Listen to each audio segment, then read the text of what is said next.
Hey guys, this is Shawn Sanders. Thank you so much for clicking onto my channel.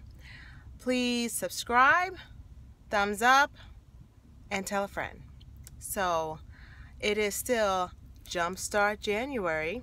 It is 11:03. I am still still making my video for the day. Anyway, still family week, and I am going to talk briefly about my journey into motherhood. I think I'm going to title it Evolution into Motherhood because this was not part of my master plan. So I've already told you about my family makeup, and looking at my life now, if someone with a crystal ball would have told me at 20 that this is what my life was going to be, I would have told them to go jump off of a cliff because that was not part of my plan. So I was one of those kids that didn't think about being a mom. Mom was never how I described myself as a little girl. I felt very alone and I felt very out of place because all the dolls in my house were my students or my clients.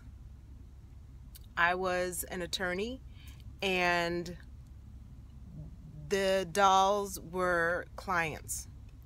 I never, ever, ever saw myself as a mother. I never envisioned or dreamed about these doll babies being my baby. So I just never had that in me. I know when I would talk to girls, young ladies, you know, and they talked about having babies, it was not a conversation I could join into. And when I was 12 years old, I told my mother I would never give her grandchildren, which I firmly believed.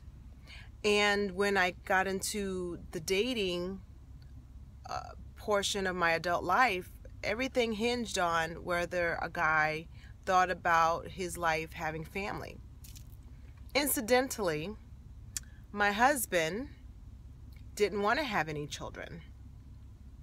He had already had a child and he had no desire to have any more children. He was like, I'm good, and if you don't want to have children, I'm good with that too.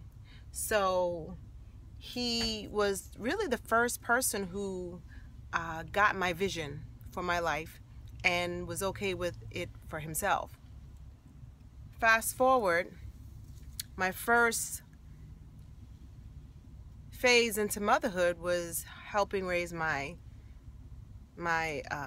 stepson, and that came 9 months into our marriage. I had no idea that I was going to be young and pretty much fancy free to now being a full-time parent. And that took some getting used to. You know, you normally have 9 months to prepare. I had 3 days. My husband, I believe, got a call on a Thursday night. We drove to go get him. And come Monday morning, I have this child full-time that I gotta figure out what our schedules are gonna be like. So that was phase one. Phase two was my husband and I thinking about having children ourselves. And we had a 5-year plan. I definitely did not want to make any decisions about children until at least we were married for about 5 years.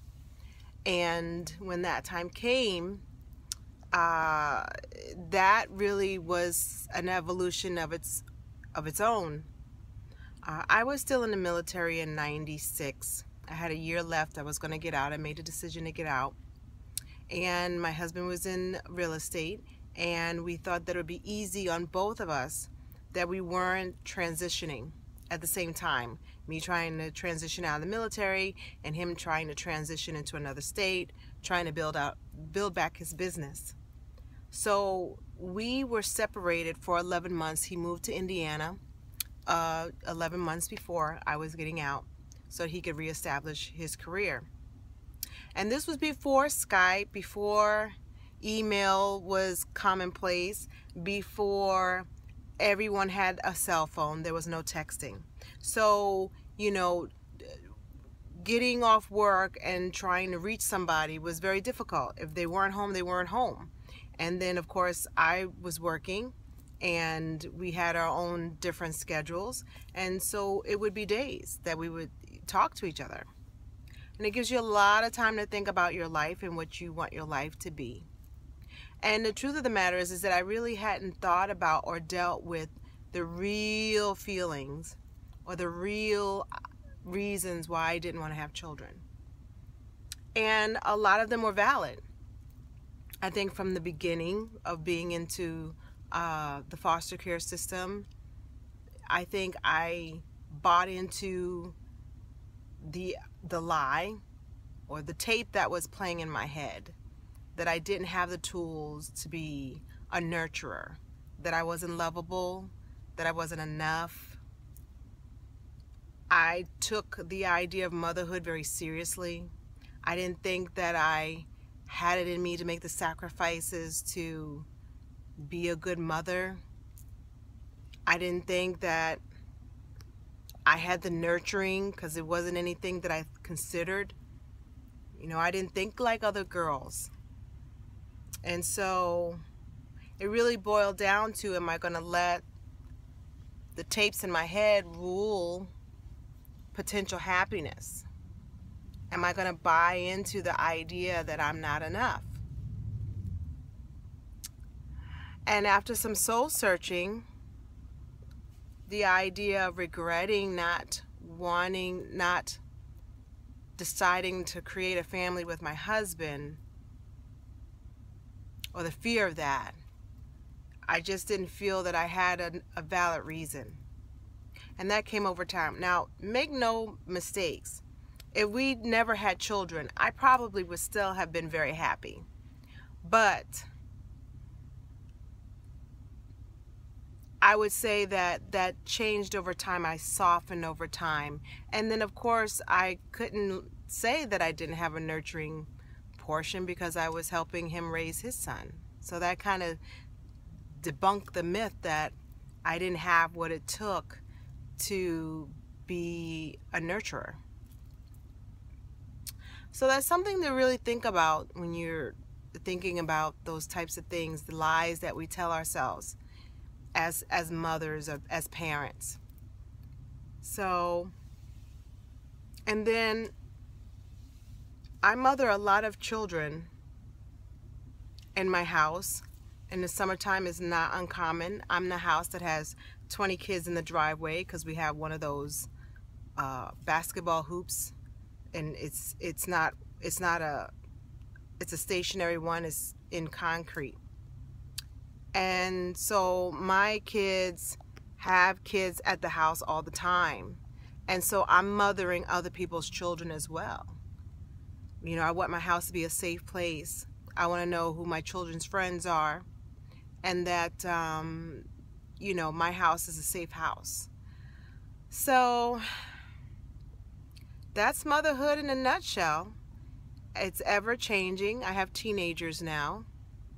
And of course I have adult children, and you mother them differently.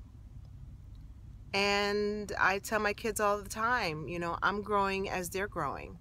I'm learning things all the time. So they keep me on my toes. And some days are great. Some days I wish I could just walk out the door with my car keys and not look back. But all in all, it's awesome. So that is my evolution into motherhood. It is 11:12. I am tired. I'm going to bed. So I think tomorrow is the last family week video. I will see you tomorrow, hopefully in the sunshine. So thanks so much for stopping by. Take care of yourself and each other. Talk to you tomorrow. Bye.